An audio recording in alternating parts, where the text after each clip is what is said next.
Cadono le accuse di omicidio stradale nel processo contro il 38enne veneziano di Santa Maria di Sala che l'11 ottobre 2021 aveva travolto con il suo furgone Emanuela Brachia, 11 anni, mentre rincasava in bicicletta. L'incidente era avvenuto alle 19:10 in via Pontarola nei pressi del centro di Rischigliano di Campodarsego.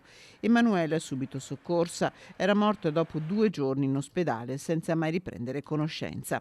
A chiedere l'archiviazione del procedimento, accolte dal GIP del Tribunale di Padova, è stato Andrea Girlando, PM titolare delle indagini.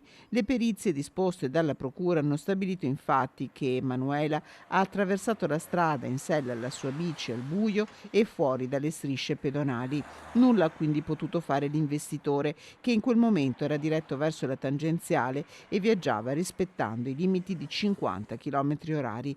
Un terribile dolore per la comunità di Campodarsego, che si è stretta attorno alla famiglia di Emanuela, continuando per mesi a portare lumini e fiori sul luogo della tragedia.